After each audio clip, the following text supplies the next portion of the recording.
Hey guys what's up, कैसे हैं आप सब। तो हम आज स्टार्ट करते हैं हमारा brief history of modern India का chapter number 30, development of education. So let's begin. So हमारे पास है फर्स्ट हेडिंग ही अंडर द कंपनी रूल। तो इसमें जो दिया हुआ है कि फॉर द फर्स्ट जो 60 ईयर्स के लिए of its dominion in India, जो ईस्ट इंडिया कंपनी थी, a trading a profit making concern took no interest in the promotion of education. तो उसने जो प्रॉफिट मेकिंग कंपनी थी, ट्रेडिंग में ध्यान रहता था उसका, तो उसका जो एजुकेशन को प्रमोट करने में उसका कोई भी इंटरेस्ट नहीं था। पर कुछ एक्सेप्शंस दिए हुए हैं जो एफर्ट्स थे इंडिविजुअल्स के। तो उनमें से पहला दिया हुआ है जो कलकत्ता मदरसा था, वो वैरन हेस्टिंग ने एस्टेब्लिश किया था 1781 में for the study of Muslim law और रिलेटेड सब्जेक्ट्स। और जो ये संस्कृत कॉलेज था उसको एस्टेब्लिश किया था जोनाथन डंकन ने, the resident at Banaras in 1791 for the study of Hindu law and philosophy. और थर्ड है Fort William College was set up by the Wellesley in 1800 for the training of civil servant of the company in the language and customs of Indians। तो training के लिए था ये civil servant जो company के हैं, किस लैंग्वेज में, इंडियंस की लैंग्वेज में, जो क्लोज हो गया 1802 में। अब नेक्स्ट पैराग्राफ में दिया हुआ है कि the Calcutta Madrasa and Sanskrit college जो थे वो डिज़ाइन थे प्रोवाइड करने के लिए एक रेगुलर सप्लाई क्वालिफाइड इंडियंस की, कि जिससे एडमिनिस्ट्रेशन में हेल्प हो सके कंपनी की कोर्ट में। And the knowledge of the classical language and vernacular was useful in correspondence with Indian state. तो इंडियन स्टेट से बातचीत करने में जो नॉलेज थी इंडियन लैंग्वेज की, क्लासिकल लैंग्वेज की, वर्नाकुलर की, वो हेल्पफुल रहती थी। और जो अनलाइटेंड इंडियंस थे और मिशनरीज थे, उन्होंने प्रेशर करना स्टार्ट कर दिया गवर्नमेंट को कि वो प्रमोट करे modern secular western education, because उनको लगता था कि जो वेस्टर्न एजुकेशन है वो सोशल, इकोनॉमिक और पॉलिटिकल इज को दूर कर सकती है हमारे देश की। जो मिशनरीज थे उनका ये सोचना था कि जो मॉडर्न एजुकेशन है वो डिस्ट्रॉय करेगी फेथ इंडियंस का उनके खुद के रिलीजन में, और वो क्रिश्चियनिटी की तरफ आ जाएंगे। और जो श्री राम पौर मिशनरी थे इन पर्टिकुलर बड़े एंथुसियास्टिक थे स्प्रेड करने के लिए एजुकेशन। अब देखते हैं humble beginning by Charter Act of 1813। इसमें क्या था, जो चार्टर एक्ट था 1813 का, उसने इनकॉर्पोरेट किया था प्रिंसिपल कि जिससे एनकरेज कर सकते थे लर्न इंडियंस को और प्रमोट करते थे knowledge of modern sciences country के अंदर।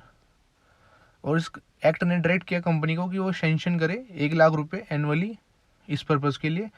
लेकिन ये जो अमाउंट थी वो अवेलेबल ही नहीं हुई 10 साल तक, बिकॉज कंट्रोवर्सी रही कि कहाँ इसको खर्च करना है। मीनवाइल एफर्ट में जो राजा राम मोहन राय थे उन्होंने सेंक्शन किया फॉर द कलकत्ता कॉलेज, जो सेटअप हुआ 1817 में by educated Bengalis imparting English education in western humanities and sciences. और गवर्नमेंट ने भी सेटअप किए 3 संस्कृत कॉलेज, कहाँ पे, कलकत्ता, दिल्ली और आगरा। तो आप ऐसे याद कर सकते हैं कैड में कि कलकत्ता, दिल्ली, आगरा, कलकत्ता, आगरा, दिल्ली। तो मूव करते हैं नेक्स्ट हेडिंग पे, जो कि है एंजलिस्ट और ओरिएंटलिस्ट एंजलिस्ट कंट्रोवर्सी। तो इसमें दिया हुआ है कि जो general committee on public instruction थी तो जो एनालिस्ट का आर्ग्यू था कि जो गवर्नमेंट की स्पेंडिंग है एजुकेशन पे वो एक्सक्लूसिवली मॉडर्न स्टडीज़ के लिए होनी चाहिए। लेकिन जो ओरिएंटलिस्ट थे उनका कहना था कि जो वेस्टर्न साइंस और लिटरेचर है वो भी पढ़ाना ज़रूरी है कि स्टूडेंट को प्रिपेयर कर सकें जॉब्स के लिए। और ट्रेडिशनल इंडियन लर्निंग का पढ़ाना भी साथ साथ ज़रूरी है। तो जो एंजलिस्ट थे वो केवल चाहते थे जो गवर्नमेंट का स्पेंडिंग है एजुकेशन पे वो एक्सक्लूसिवली मॉडर्न स्टडीज़ के लिए हो। और ओरिएंटलिस्ट कहते थे कि वेस्टर्न साइंसेस प्लस जो ट्रेडिशनल इंडियन लर्निंग है दोनों को ही पढ़ाना चाहिए। और इवन जो एंजलिस्ट थे वो डिवाइड भी थे दो, were the question of medium of instruction, कि वो किस मीडियम में एजुकेशन दी जाए उस पर भी ये डिवाइड थे। कि एक फ्रैक्शन बोलता था इंग्लिश एज अ मीडियम और दूसरा फ्रैक्शन बोलता था इंडियन लैंग्वेज की, जो कि वर्नाकुलर है उसी पर्पज़ के लिए। Unfortunately, there was a great deal of confusion over the English and vernacular as a medium of instruction and as an object of study। अब हमारे आ जाते हैं लॉर्ड मकाले मिनेट। तो 1835 जो फेमस लॉर्ड मैकाले मिनट है, उन्होंने settle हुए वो एंजेलिस्ट की फेवर में। उन्होंने जो गवर्नमेंट के रिसोर्सेज थे उसको लिमिट कर दिया, जो डिवोट कर दिया to the western sciences and literature, और जो मीडियम रखा वो रखा इंग्लिश लैंग्वेज अलोन। तो it's very important to note कि उन्होंने केवल English as a medium use किया था। और जो लॉर्ड मैकाले है उसने, उनका व्यू था कि Indians learning were inferior to European learning, और जो कि ट्रू थी एज फार एज फिजिकल और social sciences in the contemporary stage were concern. और जो गवर्नमेंट जो सून है उसने इंग्लिश को बना दिया मीडियम ऑफ इंस्ट्रक्शन स्कूल्स में भी और कॉलेजेस में भी। और बहुत सारे जो इंग्लिश स्कूल्स है कॉलेजेस है वो ओपन करें instead of large number of elementary school. तो इन्होंने जो एलिमेंट्री स्कूल ओपन करने के बजाय कॉलेजेस और बड़े स्कूल्स ओपन किए, तो इन्होंने नेगलेक्ट कर दिया इससे मास एजुकेशन। तो जो ब्रिटिश का प्लान था कि एजुकेट करें वो स्मॉल सेक्शन को, अपर और मिडिल क्लास को, और तो क्रिएट क्या कर रहे थे वो क्लास है कि that is Indians in blood and colour but English in taste in opinion in morals and in intellect, who could act as an interpreter, जो को इंटरप्रेटर की तरह एक्ट करेगा गवर्नमेंट के बीच में और मासिस के बीच में, and would enrich the vernaculars by which, जिससे जो नॉलेज है वेस्टर्न साइंसेस की और लिटरेचर की वो मासिस तक पहुंच सकती है। इसी को बोलते हैं डाउनवर्ड फिल्ट्रेशन थ्योरी। तो आपको ये क्लियर हो गया होगा कि बस ये जो अपर सेक्शन था उसको ये एजुकेट करने पे एम्फेसाइज कर रहे थे, इनका जो मानना था कि वो मासेस को एजुकेट कर देंगे, तो इसी को डाउनवर्ड फिल्ट्रेशन थ्योरी बोलते हैं।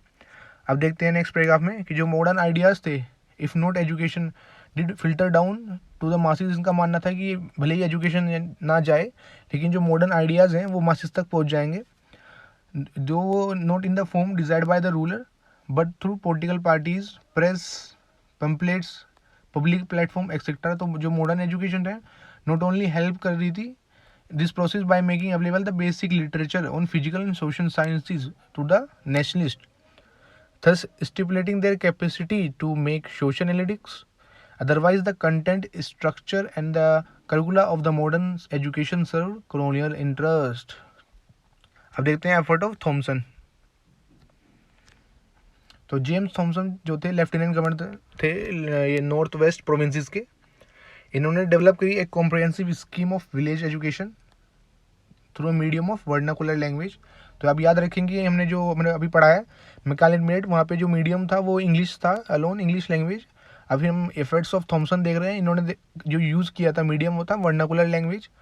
और इन विलेजेस और स्कूल्स में useful subject such as mensuration और एग्रीकल्चर साइंसेज पढ़ाए जाते थे, और जो पर्पज़ था कि ट्रेन करें personal for newly setups revenue और पब्लिक वर्क डिपार्टमेंट उसके लिए। अब गाइस आता है वुड डिस्पैच, वेरी इंपॉर्टेंट 1854 का। जो चार्ल्स वुड थे उन्होंने प्रिपेयर किया एक डिस्पैच एजुकेशनल सिस्टम के लिए, और इसको मैग्ना कार्टा भी बोलते थे इंग्लिश एजुकेशन का इंडिया के अंदर। और ये डॉक्यूमेंट पहला कॉम्प्रिहेंसिव प्लान था जिससे स्प्रेड हो सके एजुकेशन इंडिया के अंदर।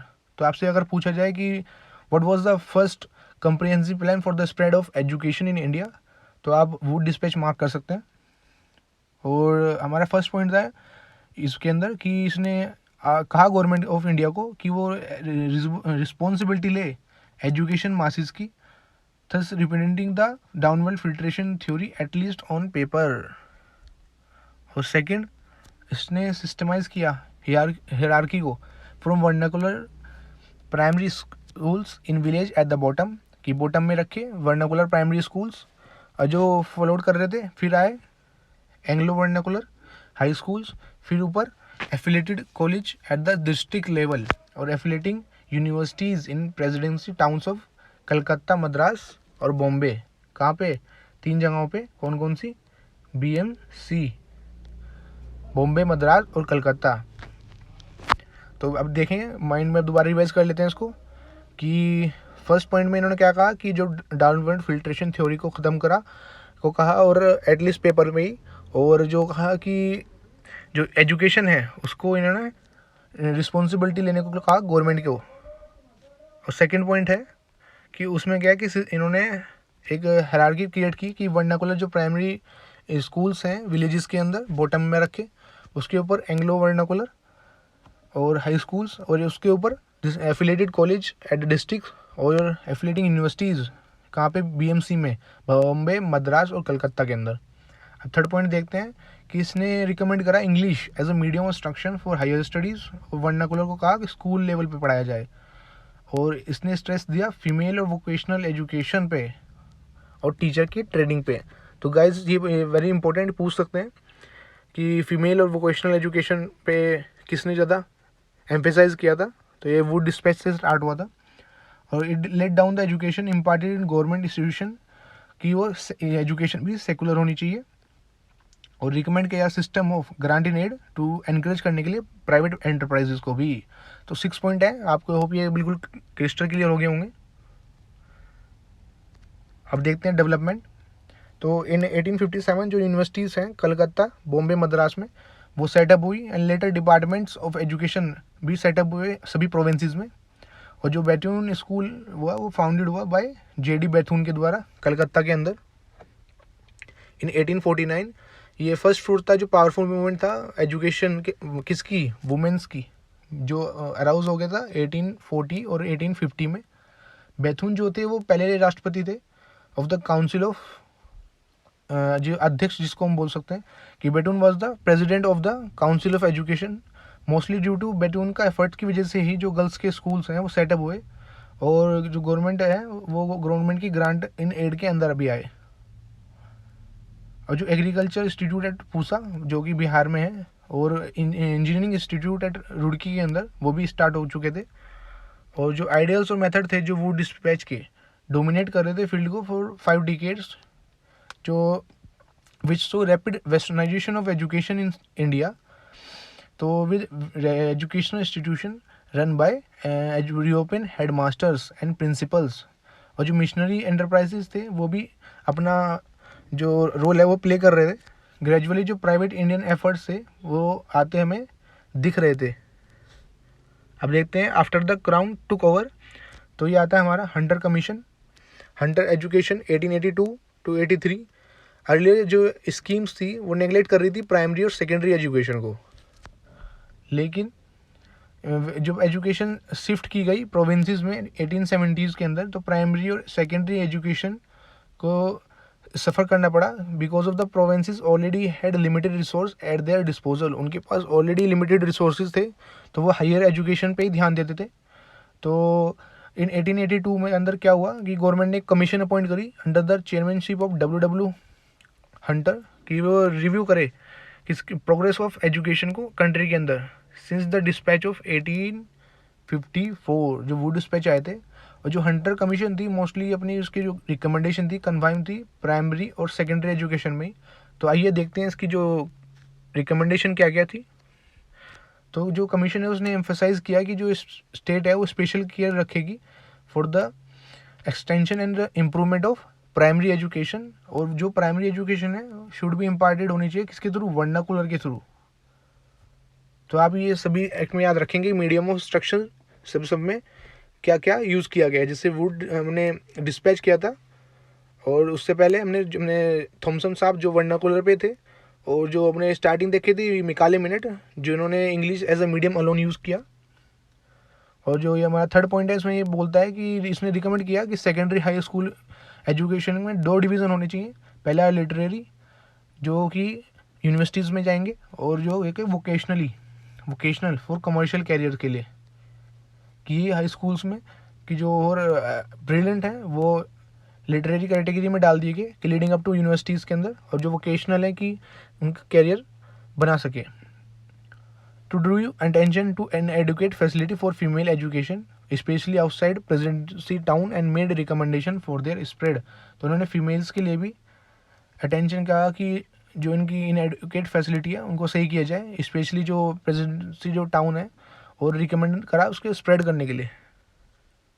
तो जो नेक्स्ट के 2 टिकट रहे उसने रैपिड ग्रोथ देखी है और सेकेंडरी और कॉलेजिएट एजुकेशन की, जिसमें इंडियंस का ज़्यादा ही पार्टिसिपेशन हुआ। मोर ऑल्सो जो टीचिंग कम एग्जामिन यूनिवर्सिटीज़ हैं वो भी सेटअप हुई, लाइक पंजाब यूनिवर्सिटी PU है और इलाहाबाद यूनिवर्सिटी। अब देखते हैं Indian university Act of 1904। The dawn of 20th century saw political unrest. जो ऑफिशियल व्यू था वाज दैट कि under private management, the quality of education had deteriorated and educational institute acting as a factories जो produce कर रहे हैं political revolutionaries rather than educators. और जो nationalist था वो एक्सेप्ट करता था decline in quality, but accuse कर रहा था गवर्नमेंट को कि वो कुछ कर नहीं रही है कि इलिटरेसी को इरेडिकेट करने के लिए। तो 1902 में 1902 में रिले कमीशन जो आई थी वो सेटअप की गई कि वो कंडीशन को देखे यूनिवर्सिटीज़ की इंडिया के अंदर और सजेस्ट करे मेजर इनके इम्प्रूवमेंट के लिए कॉन्स्टिट्यूशन के अंदर। तो कमीशन ने prelude from reporting on primary और सेकेंडरी एजुकेशन, और उसकी जो रिकमेंडेशन थी जो Indian university act was pass on 1904 as per the act